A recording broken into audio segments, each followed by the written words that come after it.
बिना शिक्षक स्कूल की कल्पना आप कर सकते हैं नहीं ना, लेकिन झारखंड में बिना शिक्षक के स्कूल चल रहे हैं। दरअसल दुमका जिले के गोपीकांदर प्रखंड के यूपीजी हाई स्कूल सिलंगी में पहली से 8वीं कक्षा तक के बच्चों को पढ़ाने के लिए एक भी शिक्षक नहीं है। 9वीं और 10वीं को पढ़ाने के लिए 3 शिक्षक है। वहीं शिक्षक पहली से 8वीं तक की कक्षाएं लेते हैं। आप जानकर दंग रह जाएंगे कि पहली से 10वीं तक की कक्षाएं सिर्फ 3 कमरों में चलती है और तीनों कमरे जर्जर है, यानी शिक्षक नहीं है, कमरे नहीं है, यानी स्कूल है फिर भी स्कूल नहीं है। देखिए इस पर एक रिपोर्ट। ये गरीब बच्चे हैं, लेकिन इनके साथ हमारा सिस्टम जानवरों जैसा सलूक कर रहा है। सिस्टम इन्हें अनाथ समझता है, लिहाजा इन्हें पढ़ाने के लिए विभाग के पास एक शिक्षक तक नहीं है। दुमका जिले के गोपीकांदर प्रखंड के यूपीजी हाई स्कूल सिलंगी का ये हाल है।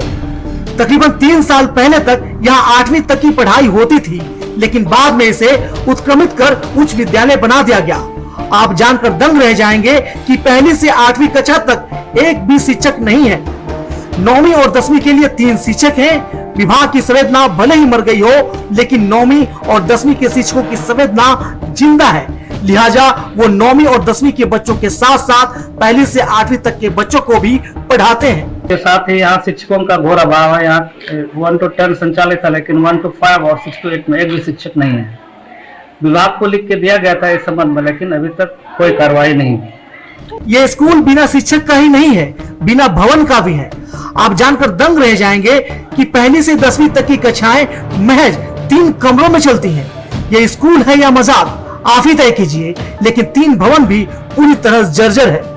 बारिश में छत से पानी टपकता है तो बच्चे बरामदे में बैठने को मजबूर होते हैं। लाइब्रेरी रूम का भी वही हाल है।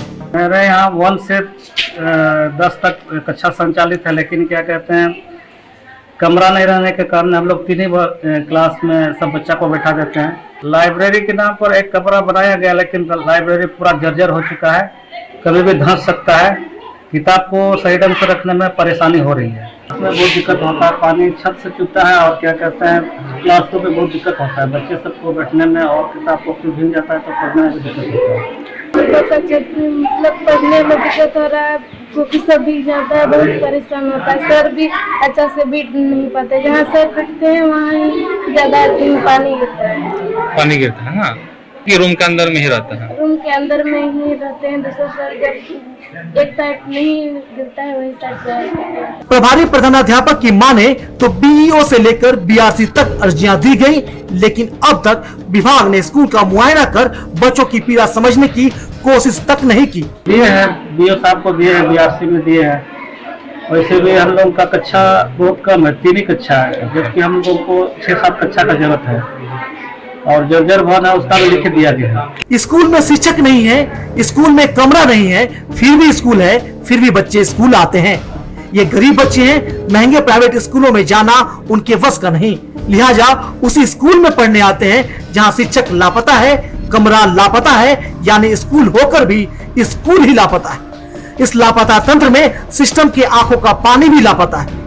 आखिर हम बच्चों को कौन सा भविष्य दे रहे हैं? सरकार को इन बच्चों के आंखों में देखकर इस सवाल का जवाब देना चाहिए। टीवी 45 के लिए दुमका से नितेश कुमार की रिपोर्ट। और इस पर अधिक बात करने के लिए हमारे साथ फोन लाइन पर नितेश हमारे साथ जुड़ चुके हैं। नितेश, जिस तरीके से यूपीजी हाई स्कूल सिलंगी में पहली से 8वीं कक्षा तक के बच्चों को पढ़ने के लिए एक भी शिक्षक नहीं, आखिर इसको लेकर के शिक्षा विभाग क्या कर रहा है? क्या इसी बदहाली में बच्चे पढ़ेंगे तो आगे कैसे पढ़ेंगे? जी बिल्कुल कह सकते हैं कि शिक्षा विभाग की जो बदहाली है वो सामने दिख रही है कि शिक्षा विभाग किस तरह से जो काम कर रहे हैं। आप समझ सकते हैं कि पिछले 2 साल से कक्षा 1 से लेकर 8 तक पढ़ने वाले जो छात्र हैं और छात्रा है, उनको पढ़ाने के लिए एक भी शिक्षक उपलब्ध नहीं है। बावजूद स्कूल संचालित है, शिक्षा विभाग इससे अवगत है कि उस विद्यालय में एक भी जो है टीचर नहीं है। इसके बाद भी कोई कार्रवाई अभी तक ना उपलब्ध कराई गई टीचर को, ना ही कोई कार्रवाई किया गया इस मैटर पे। जो 8वीं से लेकर जो 9वीं 10वीं और 10वीं तक के जो बच्चों को पढ़ा रहे हैं टीचर, वो बोल रहे हैं कि उनके कंप्लेन कई बार किया गया, टीचर भी मांगा गया, लेकिन अभी तक ना टीचर उपलब्ध कराया गया है, न उन छात्रों को कोई सुध ले रहा है कि उन छात्रों को कैसे पढ़ाया जाए। जी अनिकेत, तो उसमें शिक्षा विभाग के अधिकारियों का क्या कहना है? जब सब कुछ उन्हें पता है, इसके बावजूद भी कहीं ना कहीं आंखें मूंदे हुए शिक्षा विभाग इसको लेकर के। इसमें जो प्रखंड शिक्षा प्रसार पदाधिकारी है उनको डिप्टेशन करना चाहिए उस स्कूल में 1 से लेकर 8 तक जो छात्र हैं उनके लिए, लेकिन कोई टीचर का भी वहाँ डिप्टेशन नहीं किया जा रहा है। और जो सूत्र बताते हैं कि उस स्कूल में कोई टीचर जाना नहीं चाह रहा है, क्योंकि वो सुदूरवर्ती क्षेत्र है और नक्सल प्रभावित क्षेत्र होने के कारण कोई टीचर वहाँ जाना ही नहीं चाह रहा है, जिसके कारण से किसी का डिप्टेशन भी नहीं हो रहा है और ना ही कोई टीचर वहाँ। जी नितेश, आपका बहुत बहुत धन्यवाद हमारे साथ जुड़ने के लिए और तमाम जानकारी देने के लिए।